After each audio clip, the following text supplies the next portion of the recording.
The Massasauga is the only rattlesnake species left in Ontario. This is a pygmy rattlesnake species, with adults reaching only 50 to 75 centimeters in length. This thick-bodied snake has a ground color that ranges from gray to brown, with saddle or butterfly-shaped darker blotches along the back, and 2 or 3 rows of smaller blotches along each side of the body. The belly is black and irregularly patterned with lighter markings. The Massasauga scales are keeled. This means that a ridge runs along the center of each and can give the snake a rough appearance. The head is distinct from the neck and appears triangular when viewed from above.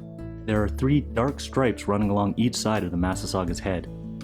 Unlike any other snake species in Ontario, the Massasauga has a vertical, cat-like pupil and segmented rattle at the end of its tail. However, the rattle can break off, so never rely solely on the presence of a rattle when identifying this species. Baby Massasaugas are much lighter in color, but are boldly patterned like adults, and the rattle is represented by only a single segment. Fangs and venom glands are present and functional at birth. Some Ontario snake species can be confused with the Massasauga. However, all other species possess a round pupil, do not have a heat-sensitive pit between the eye and nostril, nor a segmented rattle on the tail, though some non-venomous species may vibrate their tail when alarmed. The Massasauga's range in Ontario has decreased dramatically in recent years, and is now represented by 2 distinct populations: the Carolinian population in southern Ontario, and the population further north along the shores of Lake Huron, referred to as either the Georgian Bay or Great Lakes St. Lawrence population. Despite being a venomous species, the Massasauga is usually mild-mannered. Bites almost always arise from carelessness and ignorance. These snakes usually remain motionless when approached, and most people are completely unaware of their presence. If harassed, the snake signals its presence by rattling, if a rattle is present, or it will retreat to nearby cover. The Massasauga bites only as a last resort, and so all bites can be avoided and is never the snake's fault. It uses its heat-sensitive pits to detect and venomous bite to subdue its prey, usually voles, mice, and shrews. However, non-mammalian prey such as other snakes, frogs, birds, and insects are occasionally taken, especially by younger Massasaugas. This species gives birth to live young, between 5 and 20 babies. The babies mature into sexually reproductive adults at 3 to 4 years of age. While maximum longevity in the wild is unknown, captive Massasaugas have lived to be over 20 years of age. Throughout its range in Ontario, the Massasauga is rarely found more than 50 kilometers from the Great Lakes.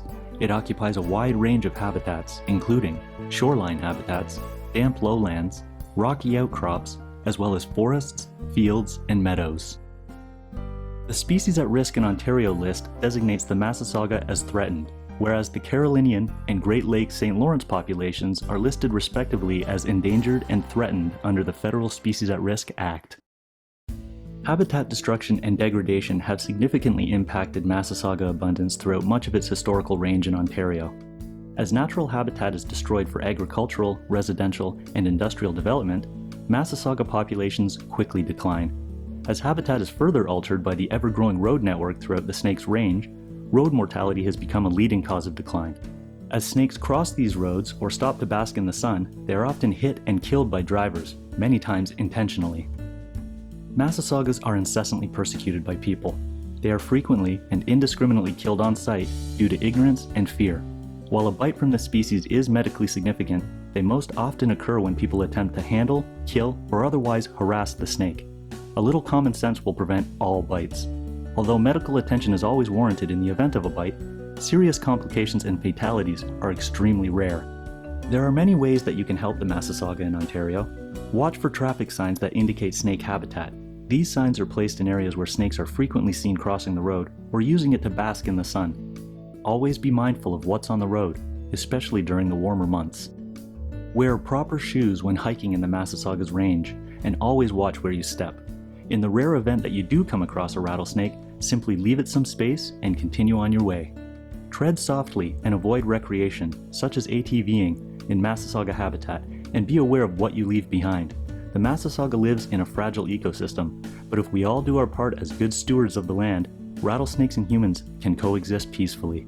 Perhaps the best way to help the Massasauga is to educate others about them. These snakes are so often killed simply due to ignorance. Explain to people that no snake should ever be killed out of fear. Tell others that Massasaugas are deserving of our respect, and emphasize that they play an extremely important role in our ecosystem due to their rodent-eating habits. Get involved in conservation initiatives by contacting organizations working with these rattlesnakes in the wild. A good place to start is by visiting municipal conservation authorities and provincial or federal parks to inquire about the Massasauga. If you live in or visit areas where Massasaugas occur, you have a chance to do your part in ensuring that this beautiful and misunderstood animal is not forever silenced in Ontario.